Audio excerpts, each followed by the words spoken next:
Assalamualaikum warahmatullahi wabarakatuh. Alhamdulillahi rabbil alamin, alladzi yuhibbul muhsinin wa yarfa'u darajatil muttaqin.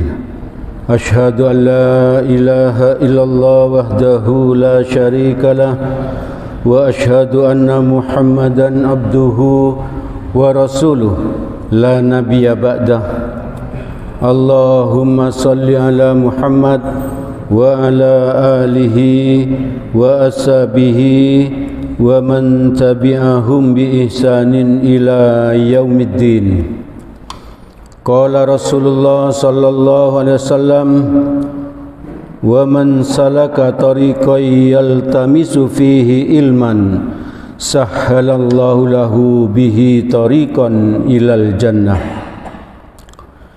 Jamaah salat maghrib Masjid Al-Muhajirin yang dirahmati oleh Allah, mari kita senantiasa terus bersyukur kepada Allah karena Allah telah memberikan nikmat-Nya yang sangat banyak kepada kita, nikmat sehat, nikmat kesempatan hidup, nikmat waktu luang, dan alhamdulillah kita dipilih oleh Allah untuk bisa istiqomah hadir ke masjid ini, ke tempat ini.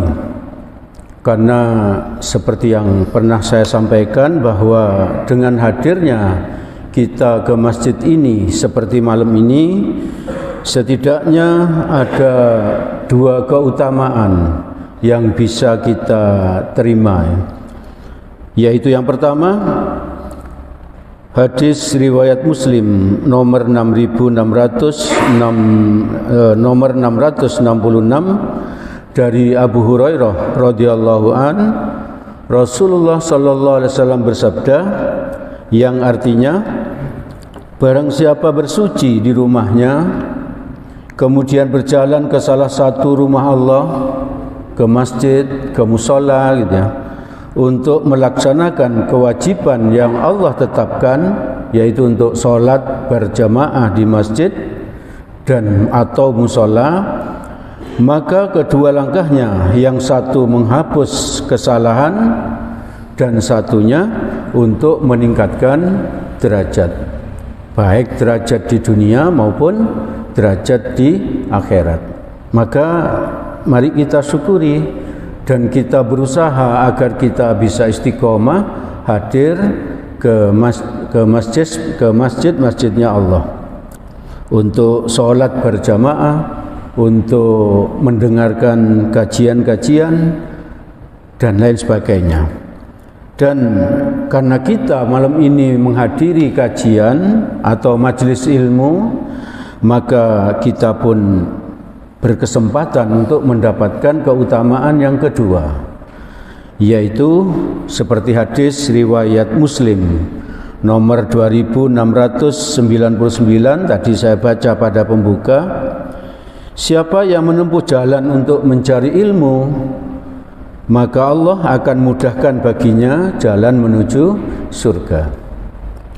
Jadi karena kita tadi berangkat dari rumah ke masjid ini dengan niat untuk menghadiri majelis ilmu di samping untuk sholat berjamaah, maka insya Allah Allah akan memudahkan bagi kita jalan kita untuk menuju surganya. Semoga kita termasuk orang yang mendapatkan ini. Amin, amin, ya rabbal alamin. Ibu bapak, saudara-saudara yang dirahmati oleh Allah, pada malam ini mari kita lanjutkan apa yang kita kaji pada kesempatan pekan yang lalu, yaitu persiapan untuk menuju bulan Ramadan. Persiapan untuk bulan Ramadan.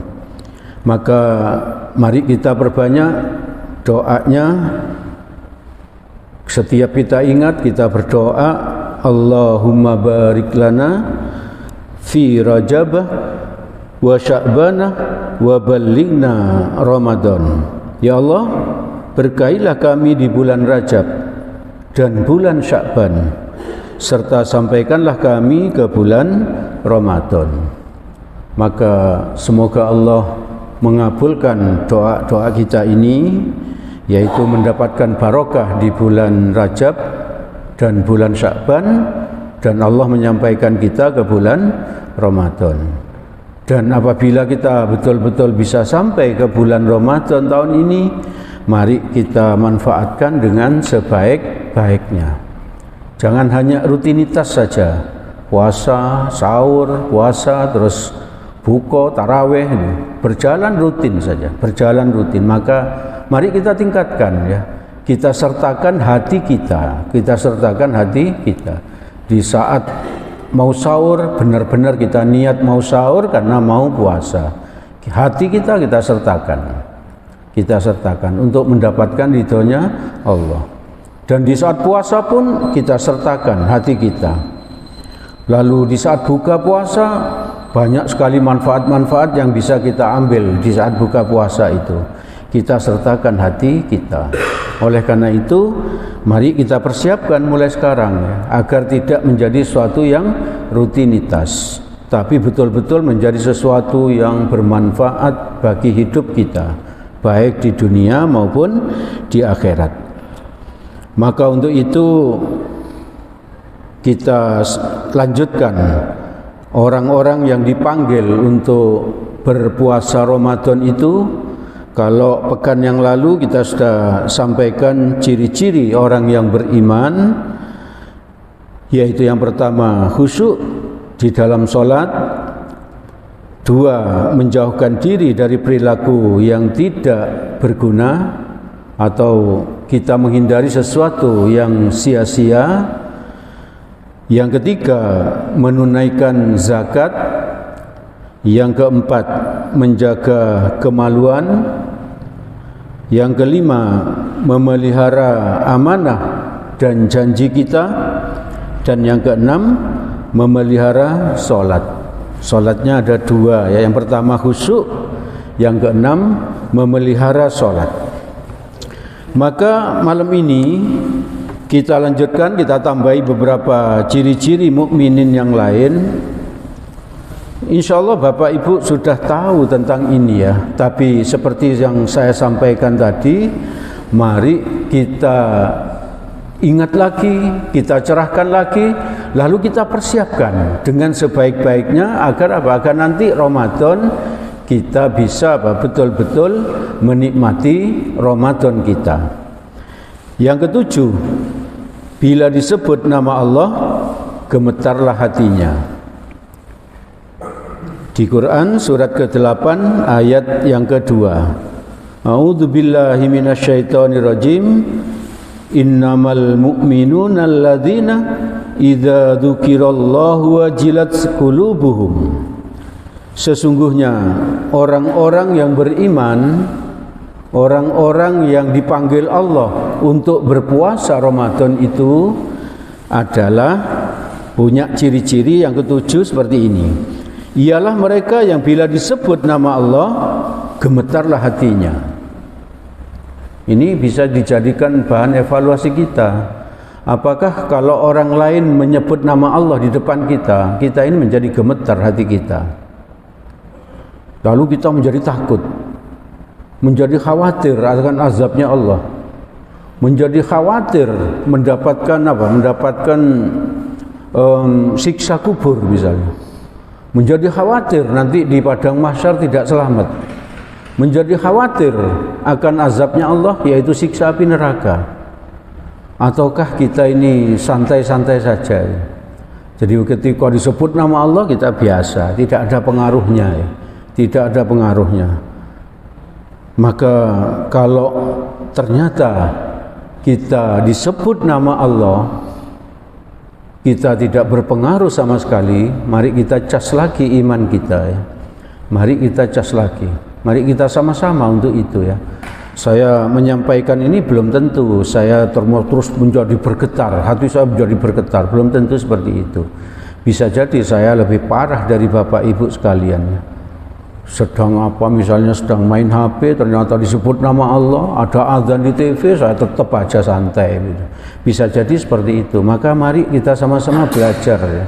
Kita sama-sama belajar, bisa terpengaruh hati kita kalau disebut nama Allah. Kita cas lagi hati kita dengan cara apa? Seperti ini. Ini yang kita lakukan ini kan dalam rangka ngecas iman, yaitu apa? Menghadiri majelis ilmu. Minimal kita ngecas ilmu itu 2 kali dalam sepekan, hari Sabtu malam dan hari Ahad malam. Sebulan sekali, ada lagi Ahad pagi itu. Ahad pagi. Belum lagi kalau kita lihat di YouTube, belum lagi kalau kita punya apa, grup pengajian di luar barangkali seperti itu. Itu semuanya untuk apa? Untuk ngecas iman kita ya. Untuk ngecas iman kita agar kita itu apa? Kalau disebut nama Allah menjadi takut hati kita, menjadi gemetar, menjadi gemetar. Lalu berikutnya masih lanjutan Quran surat ke-8 ayat kedua. Berarti ini ciri-ciri orang beriman yang ke-8. Wa idza tuliyat alaihim ayatuhu zadathum imana. Dan apabila dibacakan ayat-ayatnya, bertambahlah iman mereka. Jadi kalau ada orang membaca ayat-ayat Al-Quran, menjadi apa? Bertambah iman kita ya. Ini memungkinkan bisa terjadi apabila kita apa? Minimal tahu kandungan dari apa? Isi dari ayat-ayat yang dibaca, baik oleh orang lain maupun kita baca sendiri. Maka agar itu bisa terjadi, mari kita perbanyak membaca Al-Quran, sekaligus apa? Membaca artinya, dan juga mempelajari apa? Tafsirnya. Kalau menurut para wali itu moco Quran angen-angen sak maknani. Moco Quran angen-angen sak maknani. Jadi kita baca Al-Quran itu, lalu kita baca artinya. Kalau ada ayat tentang ancaman, karena kita baca artinya, kita jadi tahu itu ayat tentang ancaman, maka kita berlindung kepada Allah agar apa? Agar kita selamat dari ancaman itu. Kalau ayat itu ada mengandung janji-janji dari Allah, kita bisa berdoa kepada Allah, ya Allah, semoga hamba termasuk orang yang mendapatkan janjimu ini. Dan apa saja ya, kalau ada ayat-ayat tentang orang kafir, kita berlindung kepada Allah agar kita berselamat dari apa? Dari kekafiran dan sebagainya. Jadi mari kita harus ada waktu ya. Dalam sehari itu harus ada waktu bagi kita untuk apa? Untuk baca Al-Quran sekaligus membaca artinya.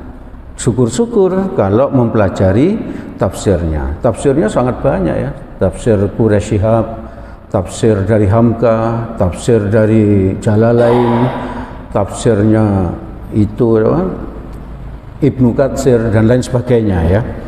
Jadi ibu bapak, mari kita biasakan untuk apa? Untuk membaca Quran, moco Quran, angen-angen sak maknani. Mari kita sama-sama belajar ya, sama-sama belajar, sama-sama berlatih, sama-sama berusaha. Dan mari kita berdoa kepada Allah agar Allah memudahkan bagi kita. Ibu bapak, saudara-saudara yang dirahmati oleh Allah, ciri-ciri mukminin yang berikutnya di Quran surat ke-8 ayat kedua lagi ya, masih lanjutan ayat tadi. Bertawakal kepada Allah. Wa ala rabbihim yatawakkalun. Dan hanya kepada Allah mereka bertawakal. Bukan kita minta tolong kepada yang lain-lain ya. Makhluk itu, manusia atau apa saja itu hanya perantara ya. Sedangkan yang menjadi penentu, yang memberi kita rezeki, yang mengabulkan doa-doa kita, yang menjaga kita, yang melindungi kita, itu adalah Allah. Selain Allah hanya perantara.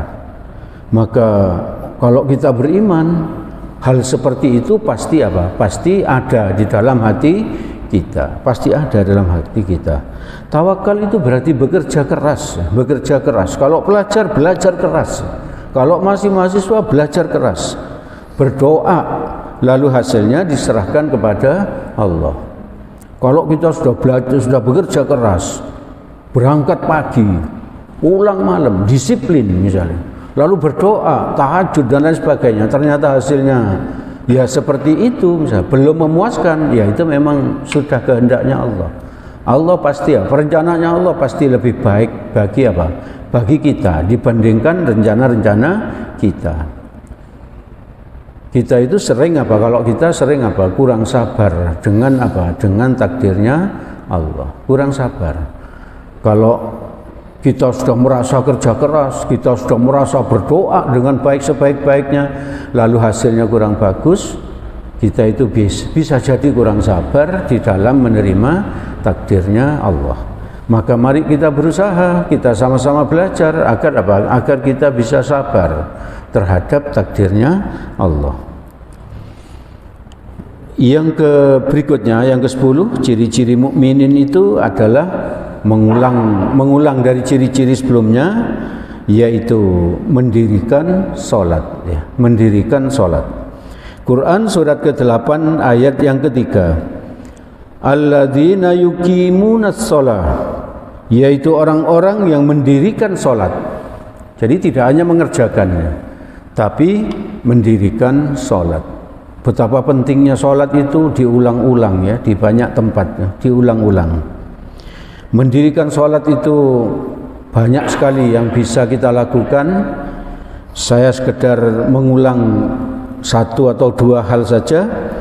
Misalnya untuk sholat khusyuk itu, untuk bisa mendirikan sholat itu, yang pertama misalnya kita harus penuhi rukun-rukunnya ya. Salah satu rukunnya itu adalah apa? Berdiri ya, ketika sholat wajib. Berdiri ketika sholat wajib, kecuali sakit ya, kecuali sakit. Kalau sakit memang di kakinya ada masalah, boleh duduk ya. Boleh duduk. Di sebuah hadis riwayat Bukhari, Rasulullah sallallahu alaihi wasallam bersabda, saya baca artinya, sholatlah sambil berdiri. Jadi yang utama berdiri berarti. Jika tidak mampu, maka sholatlah sambil duduk. Jadi syaratnya tidak mampu ya. Tidak mampu berdiri. Berarti bukan capek ya, bukan capek. Kalau capek kita bisa paksakan untuk berdiri ya. Kalau cuma capek, jadi tidak mampu ya. Lalu jika tidak mampu duduk, maka sholatlah sambil berbaring. Berbaring miring ya, berbaring miring. Ini dari hadis riwayat Bukhari.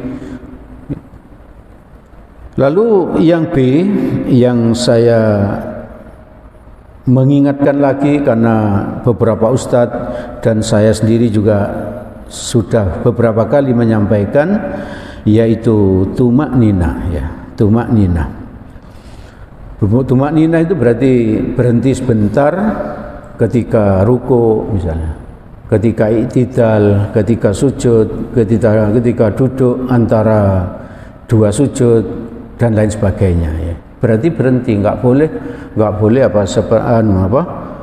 cepet-cepetan, tidak boleh. Di dalam hadis riwayat Bukhari, Muslim dan Ahmad dari Abu Hurairah, Rasulullah sallallahu alaihi wasallam bersabda, saya baca artinya, kalau kamu berdiri ketika sholat, maka berdirilah dengan tumak nina. Kalau kamu rukuklah dengan tumak nina. Kemudian berbuatlah demikian dalam setiap sholatmu. Jadi berarti ini sholat apa saja ya. Sholat fardu, sholat sunnah, itu harus tumak nina, harus tumak nina. Tidak boleh cepet-cepetan. Rasulullah sallallahu alaihi wasallam bertanya kepada sahabat. Ini kalimat retorika ya. Seolah-olah bertanya, tapi sebetulnya Nabi itu ingin memberitahu. Nabi bertanya kepada sahabat, tahukah kalian orang yang mencuri di dalam sholatnya? Sahabat heran ya. Maka sahabat bertanya, adakah orang yang mencuri di dalam sholatnya? Maka Rasulullah sallallahu alaihi wasallam bersabda, mereka adalah orang yang mencuri dalam sholat itu adalah sholat tanpa tumak nina. Sholat tanpa tumak nina. Jadi ibu bapak, mari kita berusaha menjaga tumak ninah ini. Lalu tentang mendirikan sholat ini di awal waktu, ya, di awal waktu. Hadis riwayat Bukhari Muslim dan dari Ibnu Mas'ud. Ibnu Mas'ud ini bertanya kepada Rasulullah, ayyul a'mali afdalu? Wahai Rasulullah, apakah amalan yang paling utama? Maka Rasulullah menjawab, as-salatu ala waktiha. Salat di awal waktu. Jadi salat di awal waktu itu berarti apa? Amalan yang paling utama. Jadi mari kita berusaha untuk menjaganya. Kalau zuhur belum bisa, kita bisa mendirikan sholat itu berjamaah di masjid. Berjamaah di masjid itu kalau saya rasakan itu lebih mudah khusyuk ya, dibandingkan kalau sholat di rumah. Lebih mudah khusyuk. Dan lebih mudah untuk sholat di awal waktu ya, karena apa? Karena ada azan, kita dengar, kita datang. Itu lebih mudah dan lebih mudah khusyuk ya. Lebih mudah khusyuk. Coba rasakan kalau kita sholat di rumah. Kita sholat di rumah. Bagi laki-laki ini sholat wajib hukumnya. Ada yang mewajibkan hukumnya sholat berjamaah di masjid. Bagi laki-laki. Bagi laki-laki harus wajib hukumnya. Karena apa? Karena Nabi di saat sakit pun, sakit keras itu dipapah ya oleh Ali bin Abi Thalib di kanan dan Fudail bin Abbas bin Abdul Muthalib di kiri. Dipapah untuk ke masjid, untuk sholat berjamaah ya. Untuk sholat berjamaah. Sakit keras padahal Nabi ya, sakit keras. Itu seolah-olah Nabi ingin menunjukkan kepada umatnya bahwa jagalah sholat berjamaah di masjid. Itu bagi laki-laki. Bagi laki-laki. Kalau yang perempuan semakin tidak kelihatan sholatnya, semakin tidak kelihatan, itu jauh lebih baik ya. Sholatnya di dalam rumah, di dalam kamarnya, itu lebih baik dibandingkan sholatnya di terasnya ya. Sholatnya di terasnya lebih baik dibandingkan di halaman rumahnya. Sholatnya di halaman rumahnya lebih baik dibandingkan sholat di masjid di dekat rumahnya. Sholatnya di dekat masjid, di dekat rumahnya lebih baik dibandingkan sholat di masjidku ini, kata Nabi. Di masjidku nah ini apa? Masjid Nabawi ya. Padahal untuk apa? Untuk sholat di masjid Nabawi itu pahalanya seperti 1000 kali sholat di masjid yang lain. Ibu-ibu sering, waduh saya kok enggak sholat ke masjid, enggak bisa dapat 27 ya. Di rumah dapat 1000 kali lebih baik ya dibandingkan apa? Sholat dengan masjid Nabawi di rumah. Tapi kalau istri kita mau ke masjid tidak boleh dilarang. Tidak boleh dilarang. Itu perintah dari Nabi. Nah, bagaimana kalau laki-laki itu tidak mau sholat ke masjid? Ini saya sampaikan sebuah hadis riwayat Bukhari Muslim dari Abu Hurairah radhiyallahu an. Saya baca artinya. Demi Allah, ini Nabi bersumpah ini. Demi Allah yang jiwaku ada di tangannya, saya ingin menyuruh orang mengumpulkan kayu api. Kemudian saya perintahkan muazin untuk azan dan saya suruh seseorang untuk jadi imam. Biasanya di Masjid Nabawi itu kan yang jadi muazin itu kan Bilal ya. Lalu yang jadi imam itu Nabi. Suatu hari Nabi itu ingin apa? Ingin menyuruh orang lain untuk jadi apa? Imam. Nah, Nabi mau kemana? Kok Nabi tidak mau jadi imam? Nah, ini loh kelanjutannya ya, lanjutan kalimatnya. Agar saya, kata Nabi, bisa datang ke rumah orang-orang yang tidak sholat jamaah dan saya bakar rumah mereka bersama dirinya sekalian. Jadi kalau kita itu tidak hadir ke masjid yang laki-laki, itu seolah-olah rumah kita itu akan dibakar oleh Nabi ya. Bersama orangnya sekalian.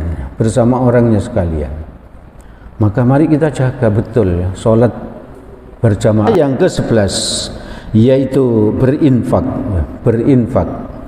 Quran surat ke-8 ayat yang ketiga. Lanjutannya tadi itu, wa mimma razaqnahum yunfikun, dan yang menginfakkan sebagian dari rezeki yang kami berikan kepada mereka. Jadi orang beriman itu tidak medit ya, tidak medit ibu bapak ya. Bapak, saudara-saudara yang dirahmati oleh Allah, mari kita masih ada waktu untuk mempersiapkan diri menuju Ramadan tahun ini. Mari kita persiapkan mulai sekarang. Yang pertama, khusyuk di dalam sholat, menjauhkan diri dari perilaku yang tidak berguna, menunaikan zakat, menjaga kemaluan. Yang keempat, yang kelima, memelihara amanah dan janji. Yang keenam, memelihara sholat. Yang ketujuh, jika disebut nama Allah gemetar hati kita. Yang kedelapan, jika dibacakan ayat-ayatnya bertambahlah iman kita. Yang kesembilan, kita hanya bertawakal kepada Allah, tidak minta tolong kepada selain Allah. Yang kesepuluh, mendirikan sholat. Yang kesebelas, berinfak. Ibu bapak, saudara-saudara yang dirahmati oleh Allah, semoga Allah menolong kita, semoga Allah memudahkan bagi kita untuk bisa menjadi orang yang beriman, sehingga dengan Ramadan yang akan datang ini kita punya peluang untuk menjadi orang yang bertakwa, sehingga kita selamat dari siksa kubur, mudah urusan kita di padang mahsyar, dan selamat dari siksa api neraka.